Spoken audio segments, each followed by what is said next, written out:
Buenos días. Hoy tenemos el placer de presentar a Carolina Peña, economista por la Universidad Central de Ecuador y especialista en género, violencia y derechos humanos por la Facultad Latinoamericana de Ciencias Sociales, Flaxo. Actualmente se encuentra realizando una maestría en Economía del Desarrollo por la misma facultad.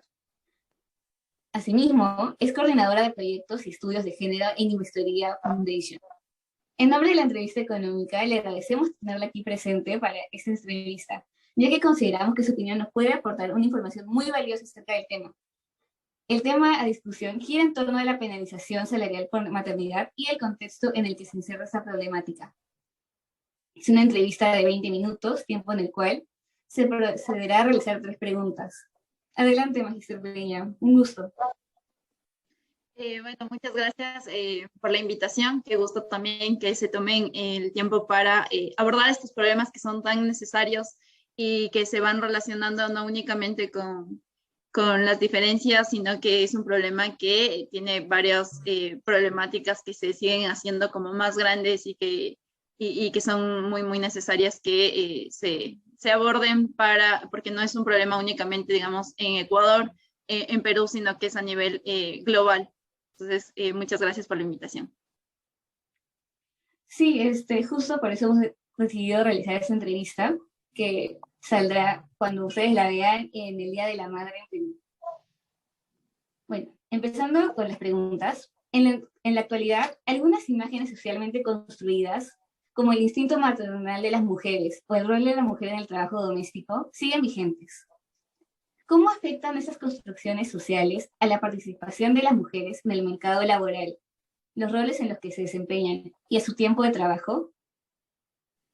Bueno, primero me gustaría aclarar justamente que como lo indicas, hay algunas construcciones sociales y una de ellas que me gustaría recalcar es que el instinto maternal no existe.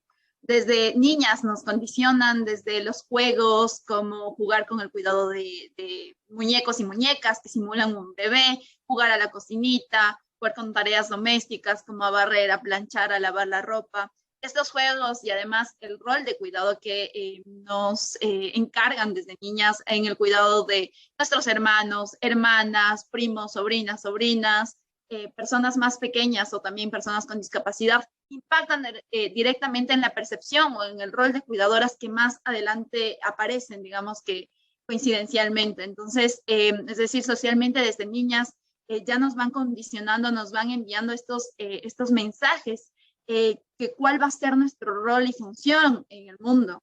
Entonces, segundo, de la misma forma como mencionas, las niñas, adolescentes y mujeres son principalmente quienes cumplen el rol de trabajo doméstico y de cuidado de adolescentes cuando van creciendo. Es decir, desde estos juegos ya nos van encargando, después nos van encargando también el cuidado de otras personas, y esto luego en cada etapa de desarrollo de nuestra vida nos siguen como designando este rol. Según datos del Instituto Nacional de Estadísticas y Censos acá en Ecuador, hicieron una medición a través de las cuentas nacionales para conocer cuál era la contribución o la participación en el trabajo no remunerado a la economía nacional. Y se observó que justamente la segunda industria de mayor producción no remunerada en el hogar es los servicios sociales y de salud privada. Entonces, en el periodo se vio que las mujeres contribuyen casi con el 80% y los hombres con el 20% restante. Dentro de esta industria se encuentran varias actividades como el cuidado de niños y niñas, el cuidado de salud, el cuidado y apoyo a personas con discapacidad y también personas de la tercera edad, y actividades de solidaridad o apoyo en el tema de convivencia con la comunidad. Entonces, en este tema del cuidado de niños y niñas, por ejemplo, al hacer una distinción entre sexos, se refleja una mayor participación de las mujeres en todas las tareas desarrolladas. Por ejemplo, en la tarea de bañar y de vestir a un niño o niña, la participación alcanza el 87% de esta actividad, y en la tarea de dar de comer a un niño o niña se ve la participación de las mujeres en un 83%. Entonces, ahora respondiendo en cómo afectan, digamos, es importante mencionar que el sufragio femenino y el tema del uso de anticonceptivos fueron dos importantes sucesos que aportaron justamente para el empoderamiento femenino, que aportaron muchísimo para la participación laboral femenina, donde justamente, bueno, otro factor, por ejemplo, fue la Segunda Guerra Mundial, que hizo que las mujeres se incorporen de mayor forma al trabajo productivo o remunerado, digamos, esto hizo que las mujeres vayan como cada vez incluyéndose más en la parte laboral. Disminuyó, por ejemplo, también la tasa de fecundidad. En los años 60, por ejemplo, era aproximadamente el doble que el actual, de casi 5 hijos e hijas por mujer, y ahora es de 4.3 hijos e hijas por mujer. Entonces se disminuyó, y esto hizo que las mujeres puedan incluirse muchísimo más en el mercado laboral. Entonces, ya al incorporarse en el mercado laboral, no han dejado las responsabilidades de cuidados de niños y niñas, y tampoco las tareas domésticas, que son roles impuestos histórica y socialmente, culturalmente, en función del sexo y de los estereotipos tradicionales de género. Entonces, semanalmente las mujeres dedican 31 horas a las tareas domésticas, mientras los hombres a 11 horas, y esto ya se traduce en que tengan menos, digamos, en que tengan primero doble jornada laboral, incluso a veces triple jornada laboral, y esto hace que, digamos, tengan menos tiempo para tareas propias, para actividades propias, como para el estudio, que tengan menos tiempo para actividades recreativas, para ver televisión, por ejemplo. Una de las estadísticas que se determinaban es que las mujeres tienen a la semana en promedio menos tiempo para ver televisión, en promedio 30 minutos menos que los hombres. Entonces, también, por ejemplo, en Perú, en la encuesta nacional de uso de tiempo que la que revisé era la del 2010, el tiempo de actividad culinaria el que dedican las mujeres es de 13 horas y el de hombres es de 4 horas. Entonces, esto implica, además de tener como este trabajo pagado, este trabajo no remunerado, y esta responsabilidad hace que tengan que escoger o seleccionar empleos con peores condiciones, incorporarse justamente esto, así, para poder conciliar, digamos, esta vida productiva y reproductiva. Entonces, para economizar justamente ese esfuerzo invertido en el trabajo, se incorporan a trabajos que en teoría son menos exigentes, es decir, primero, no es que sean menos exigentes, pero como que se lo relaciona así, pero es para que les permitan horarios flexibles para que puedan ejercer este rol reproductivo también. También esto, las mujeres suelen escoger, digamos, de esta manera, pero otra de las implicaciones es que hay mucha discriminación, debido a que en las entrevistas ya se tiene una preconcepción de que las mujeres se van a embarazar, de que las mujeres en edad reproductiva van a incurrir en mayores gastos para la empresa, en mayores costos para la empresa, y estas empresas deciden pues mejor no contratar mujeres en muchos casos, ¿no? Entonces hay un estigma bastante relacionado. También incluso tienen esta idea de que, bueno, las mujeres van a pedir muchísimos más permisos para situaciones relacionadas con hijos e hijas. Entonces, esto se va traduciendo en peores condiciones laborales, y también en una diferencia salarial, o una diferencia en qué sectores pueden estar las mujeres, cuánto tiempo pueden dedicar al trabajo productivo, y esto obviamente va a impactar en los ingresos. Una de las investigaciones que realizamos junto con una compañera que se llama Jenny Maldonado, con ella nos permitimos también evaluar cuál era el impacto de la maternidad también en la informalidad. Entonces, bajo un modelo Logit, pudimos determinar que las madres tienen mayor probabilidad de también trabajar en el sector informal respecto a las mujeres que no son madres, y también respecto a los hombres en condición de paternidad o no paternidad. De hecho, en esa investigación se determinó que los hombres que son padres tienen menos probabilidad de emplearse en el sector informal, mientras que las mujeres en promedio tienen el 10.3% de probabilidad de trabajar en el sector informal respecto a las mujeres que no son madres. Entonces, estas brechas también se van diferenciando de acuerdo a las edades de los hijos e hijas. Y luego, este mismo problema de la informalidad va a impactar directamente entre las diferencias salariales, es decir, la brecha salarial que todos conocemos, va a impactar directamente por todas estas condiciones, que son sociales, que son estructurales, que son sistémicas y que son mantenidas, digamos, culturalmente. Muchas gracias por su respuesta. Creo que ha sido muy ilustrativa y hemos pasado por varios conceptos, desde el rol de la mujer en el trabajo remunerado y no remunerado y cómo se relaciona con este concepto que manejamos en economía de pobreza del tiempo, de cómo a las mujeres a veces les falta el tiempo para realizar todas las actividades que maximizarían, por así decirlo, su felicidad. Y también está pasando por cómo afecta descubrimientos como anticonceptivos, roles sociales, a qué rol cumple la mujer en el mercado laboral.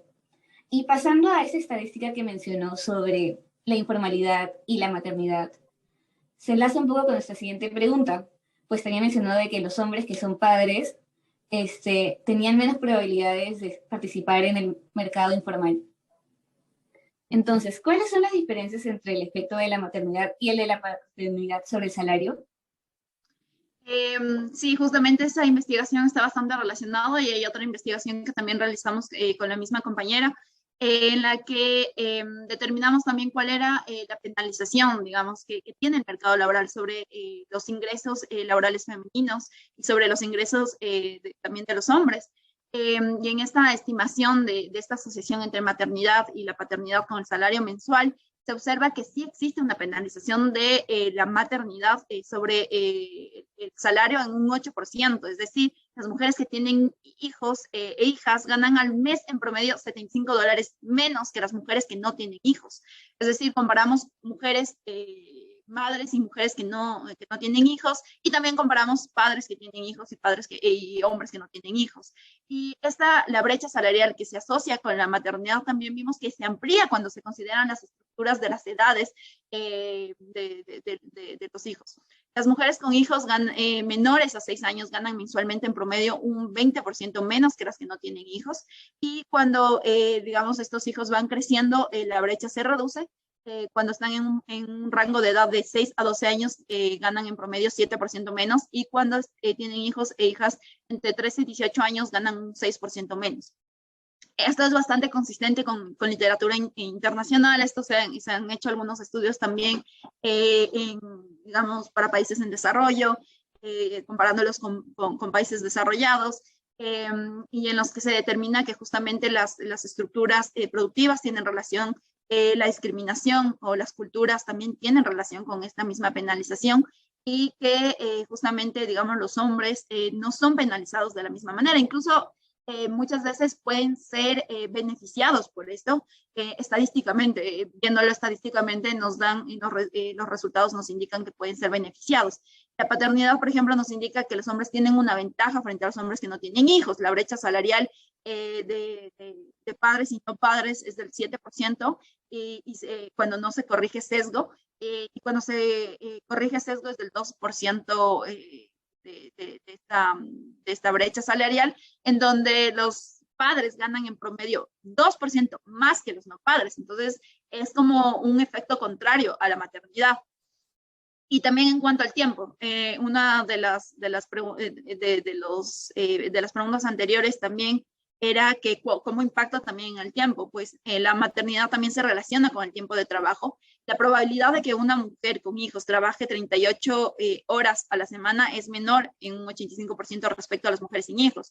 Esto quiere decir que esto está muy relacionado también con la informalidad, en donde muchas veces tienen que sacrificar el tiempo de trabajo para poder conciliar estas actividades. Entonces, por ejemplo, acuden a trabajos en donde les permitan esto de tener horarios más flexibles, tener mayores permisos laborales, y esto también se relaciona que, por ejemplo, esas mujeres no están afiliadas a un seguro social, no reciben estos derechos que deberían recibir, pero justamente como este rol social de madres cuidadoras, digamos que es equivalente a madres y tienen que ser cuidadoras, se traduce en que tienen que renunciar a ciertas oportunidades laborales, tienen que invertir menos tiempo en el trabajo productivo para poder conciliar esto.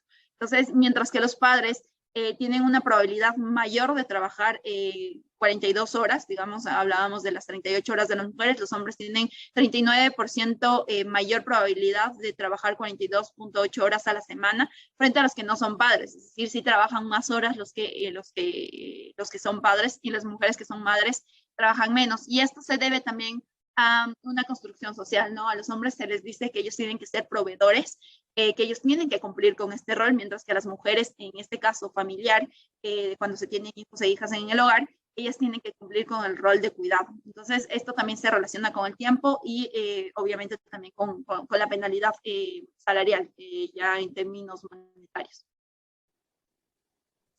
Claro, y eso suele hablar de brecha salarial en solo diferencias de sexo, pero esto es una nueva exploración sobre el rol de la maternidad y paternidad, además de que esta problemática no se ve solo en Latinoamérica, sino en países desarrollados. Bueno, pasando a la última pregunta, una de las políticas públicas debatidas para la reducción de la brecha salarial por maternidad es la ampliación de la licencia de paternidad. ¿Cree que esto reduciría la penalización salarial por maternidad? ¿Qué otras políticas públicas reducirían las diferencias salariales entre madres y no madres? Es bastante interesante justamente el tema de los permisos por maternidad y paternidad, las licencias que existen. Por ejemplo, en Ecuador y en muchos, bueno, en los países de Latinoamérica hay una gran diferencia entre los permisos que son de maternidad y de paternidad, y denotan justamente una desigualdad en cuanto a los roles materno y paterno, donde se concede justamente a las mujeres, al menos por ejemplo, en Ecuador, se concede a las mujeres 12 semanas de permiso y a los hombres 10 días.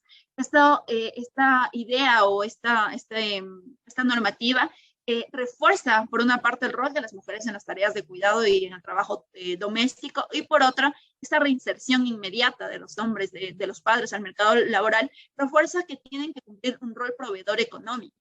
Entonces, reducir, o mejor dicho, ampliar la licencia de paternidad sería como una de las grandes acciones. En países desarrollados las licencias de maternidad y paternidad son iguales, sin embargo tienen una cultura o tienen como algunos aspectos más avanzados, como por ejemplo la discriminación se ve que está como bastante más controlada, hay menor desigualdad salarial entre hombres y mujeres. Entonces, obviamente,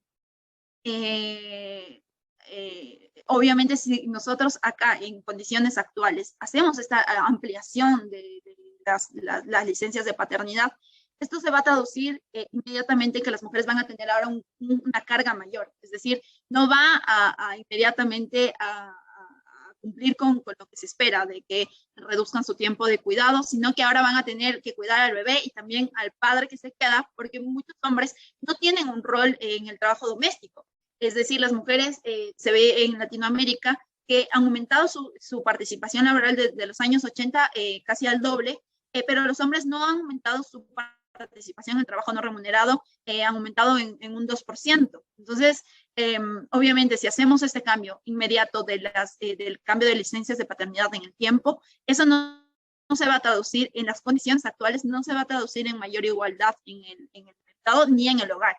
Otra de las recomendaciones es, digamos, algo como más concreto que se puede hacer, es que el Estado tiene que invertir en infraestructura del cuidado. La infraestructura del cuidado es todos los servicios sociales, todos los servicios que las mujeres cumplen en el hogar, todas estas tareas que cumplen en el hogar y que se pueden trasladar o que se pueden acoger desde el Estado. El Estado tiene un rol principal. Las mujeres cocinan, las mujeres cuidan en el sentido de apoyar en las tareas educativas, apoyar también en las tareas de salud. Son varias de las actividades que el Estado puede asumir ese rol inmediatamente. Por ejemplo, invertir en infraestructura de cuidado quiere decir en salud, para niños y niñas, que sea más fácil su acceso y que las madres no tengan que encargarse directamente, también en guarderías públicas. Entonces, toda esta infraestructura tiene que ser, digamos, ampliada, una inversión muchísimo mayor en estos servicios sociales para que las mujeres no tengan un rol inmediato y puedan trabajar, digamos, las mismas horas. Esto también, y creo que el cambio principal que debe haber es como un cambio cultural. O sea, históricamente nos han colocado a las mujeres como en esta situación de inferioridad, en una situación como también de las mujeres a lo privado, en el trabajo doméstico, los hombres a lo público. Ha cambiado muchísimo la situación, por supuesto, pero hay muchas cosas que se pueden aún realizar. Entonces, una de las recomendaciones que, por ejemplo, hacía la OIT, la Organización Internacional del Trabajo, es que recomendaba promover una distribución equitativa de las responsabilidades familiares al interior de los hogares entre hombres y mujeres a través de campañas focalizadas o enfocadas en justamente combatir estos estereotipos machistas, en donde únicamente la mujer se tiene que hacer cargo de ciertas actividades. Estas campañas tienen que ser sostenidas en el tiempo, no puede ser en que, bueno, un mes vamos a hacer esta campaña, porque no es algo que se deba trabajar de una manera como, y que vamos a reaccionar inmediatamente. Han sido décadas. El movimiento feminista y el movimiento social de mujeres ha apoyado muchísimo a que se vaya cambiando estas ideas, a seguir combatiendo algunos estereotipos, pero aún hay mucho trabajo que hacer y el Estado tiene un rol principalmente en esto, en cambiar normativa, en cambiar también la inversión y que sea que se comprometa realmente en intentar revertir esta situación e intentar eliminar estas brechas que existen. Muchas gracias por sus recomendaciones y un poco de qué es lo que ya se ha intentado hacer. Es, bueno, en verdad el cambio cultural va a ser necesario y uno sostenido. Bueno, muchas gracias, Magíster Peña, por su tiempo, por abordar de manera satisfactoria la problemática planteada y dar respuestas a nuestras interrogantes. Asimismo, esperamos tenerla más adelante en otras entrevistas, ya que fue un placer entrevistarla y ayudarnos a tomar plena conciencia de las limitaciones que las madres enfrentan en el mercado laboral y cómo esto con estadísticas y además de cómo pasa bastante por lo social. Bueno, muchísimas gracias también a ustedes por la invitación y bueno, y reitero justamente como esta felicitación a que se sigan hablando de estos temas. Lastimosamente, por ejemplo, en Ecuador, únicamente habían 2 o 3 estudios anteriores a en donde se trataba el tema de la maternidad, mientras que hay algunas temáticas que son muchísimo más profundizadas, mucho más abordadas y discutidas. Entonces es interesante e importante seguir manteniendo como esta discusión, seguir buscando soluciones, buscando también alternativas, no solo desde la academia, sino también desde nuestro rol personal como profesionales, como estudiantes y desde cualquier otro rol que cumplamos en la sociedad. Entonces, muchas gracias y felicitaciones también a ustedes por el espacio. Completamente, y también por sus investigaciones, felicitaciones, que contribuyen a que la discusión se siga dando. Bueno, de igual manera, los invitamos a todos que nos sigan en nuestras páginas de Facebook, Twitter, Instagram y YouTube para más contenido acerca del ámbito económico, nacional e internacional. Sería de gran ayuda que nos pongan en los comentarios sobre qué otros temas quieren que abordemos. Hasta la próxima. Gracias, chao.